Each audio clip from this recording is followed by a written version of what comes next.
बिस्मिल्लाहिर्रहमानिर्रहीम। अस्सलामु अलैकुम। लाखों करोड़ों दुरूद नबी अकरम सल्लल्लाहु अलैहि वसल्लम पर, उनकी ज़ात पर और उनकी आल पर। उम्मीद है आप सब खैर आफियत से होंगे अल्लाह के फजल और करम के साथ। मैं हूँ सुफियान, आप देख रहे हैं सुफियान फूड रेसिपी।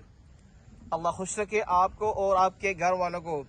आज हम बनाएंगे देगी गोश्त, वो भी बड़े गोश्त में, जो कि बनाना बहुत ही आसान है और ये बहुत ही मज़ेदार बनता है। आज हम आपको सिखाएंगे जिस तरह शादियों में देगी गोश्त बनाया जाता है, बिल्कुल उसी तरीके से हम आपको बनाना सिखाएंगे। चलते हैं बिना टाइम वेस्ट किए। ऊपर हमने कढ़ाई रख ली है, अब हम इसके अंदर डालेंगे पानी।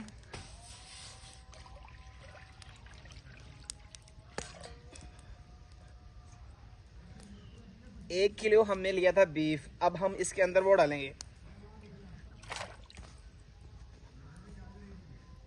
अब हम इसके अंदर डालेंगे कटा हुआ प्याज, लहसुन और दादर किया हुआ अदरक, एक बड़े साइज का टमाटर और कटी हुई मिर्च। अब हम इसके अंदर डालेंगे 1 टीस्पून नमक और हाफ टी स्पून हल्दी, साबुत गरम मसाला। अब हम इसको ऊपर से डाम के रख देंगे जब तक गोश्त बिल्कुल तैयार ना हो जाए। ये देखिए माशाल्लाह हमारा पानी ड्राई हो चुका है। अब हम इसके अंदर डालेंगे हाफ कप घी डालने के बाद हम इसकी 4 से 5 मिनट तक अच्छी तरह बुनाई करेंगे। डालने के बाद हमने इसकी 4 से 5 मिनट तक अच्छी तरह बुनाई कर ली है।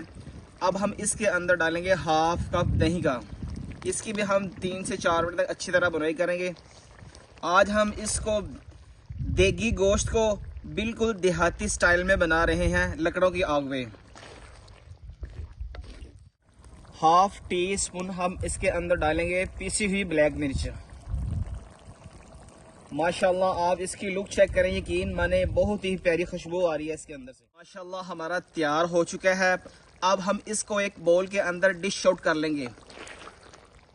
डिश आउट करने के बाद हम आपको इसकी फाइनल लुक दिखा। फाइनल लुक हमारी माशाल्लाह देखिए तैयार हो चुकी है। अब हमने इसकी खूबसूरती के लिए सब्ज़ धनिया और कटा हुआ नींबू और कटा हुआ अदरक इसके ऊपर डाला है। माशाल्लाह देखिए गोश्त बिल्कुल बहुत ही मज़ेदार बना हुआ है। अगर आपको हमारी ये रेसिपी पसंद आए तो प्लीज़ हमारी वीडियो को लाइक करें और हमारे चैनल को सब्सक्राइब करें। अल्लाह ताला आपको और आपके वालिदैन को दुनिया जहान की खुशियाँ नसीब करे। हमें भी दुआओं में याद रखिएगा। मिलते हैं एक नई वीडियो के साथ, तब तक हमें दीजिए इजाज़त। अल्लाह हाफिज़।